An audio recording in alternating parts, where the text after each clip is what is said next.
Principal, Monsieur le député de Johnson. Monsieur le Président, j'écoutais le ministre des Finances hier, puis je me demandais vraiment qu'est-ce qui est advenu de ce gouvernement-là qui, a à peine 8 mois, se drapait du titre de champion de l'économie, puis promettait aux Québécois de créer 250 000 emplois.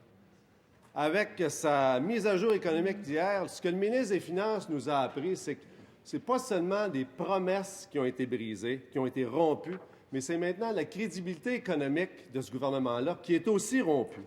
Imaginez, après 8 mois de gouvernement libéral, les prévisions de croissance économique prévues dans le budget pour 2014 et 2015 sont revues à la baisse. La création d'emplois est revue à la baisse. La consommation des ménages est revue à la baisse. Les investissements résidentiels et non résidentiels sont revus à la baisse.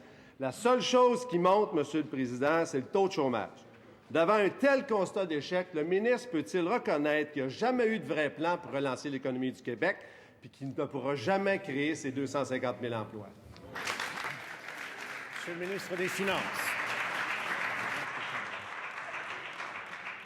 Parlant de crédibilité, Monsieur le Président, la meilleure façon, et je ne veux pas dire l'unique façon, mais en tout cas la meilleure façon de préserver sa crédibilité, c'est d'atteindre ses cibles budgétaires, ce que nous sommes en train de faire.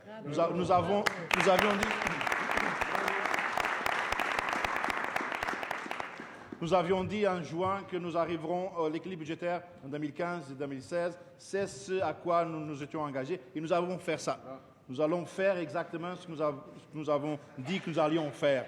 Et c'est ça qui va rétablir la stabilité financière. C'est ça qui va nous permettre, par la suite, de développer l'économie, Monsieur le Président. Ça serait complètement illusoire de penser qu'on peut mettre en place toutes sortes de 1000 mesures de relance de l'économie si on n'arrive pas à équilibrer le budget. C'est essentiel, c'est capital, ça passe par la crédibilité fiscale pour qu'on puisse augmenter l'investissement privé et puis qu'on puisse générer les emplois dont on a besoin. Donc, quand il se concerne la crédibilité, d'ailleurs, ce matin, si vous avez lu un petit peu les commentaires des institutions financières sur notre mise à jour, je pense que les commentaires sont particulièrement positifs en martelant sur le point de la crédibilité. Le gouvernement maintient la crédibilité. Première complémentaire, Monsieur le député de Johnson. Monsieur le Président, la crédibilité, là, ça vient d'être capable de générer des revenus autrement qu'en pigeant des poches des contribuables. Ça vient de la croissance économique. Puis nous, on lui dit depuis le début, ils n'en ont pas de plan. Puis ce matin, on a Gérald Filion encore qui dit « L'économie du Québec n'a-t-elle pas besoin d'un plan pour l'emploi de la part de son gouvernement? » Est-ce que le ministre des Finances peut reconnaître qu'il n'y en avait pas de plan puis qu'ils n'en ont toujours pas de plan pour créer des emplois? Monsieur le ministre des Finances.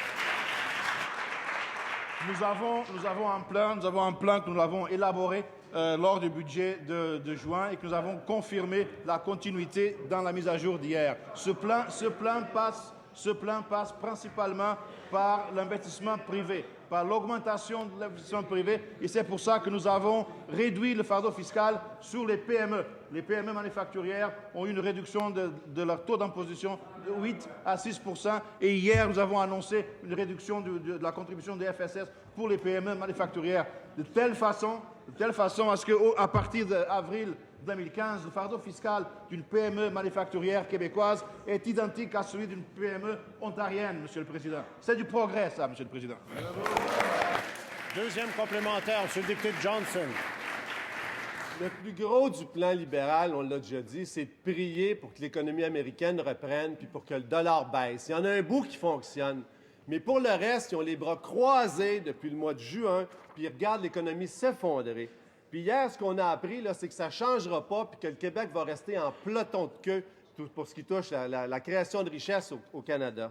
Le ministre peut-il reconnaître qu'il n'y en a jamais eu de plan puis qu'il n'y en a pas encore? Il peut-tu nous dire qu'on peut espérer d'en avoir un? Monsieur le ministre des Finances. Encore une fois, Monsieur le Président, je dois avouer que je suis un peu déçu de voir l'enflure verbale du collègue de la deuxième opposition. L'économie du Québec est en train de s'effondrer. Mais voyons donc. La croissance économique du Québec en 2014 va être plus élevée qu'elle l'était. Je conseille aux députés de la deuxième opposition de sortir un petit peu de l'Assemblée nationale de regarder le contexte réel de l'économie québécoise et de voir qu'il y a une reprise, de voir qu'il y a une accélération de la confiance des entreprises, surtout des PME, qui mène à une augmentation de l'investissement. Il y a une forte augmentation de la productivité au Québec qui va mener à une augmentation de l'emploi, probablement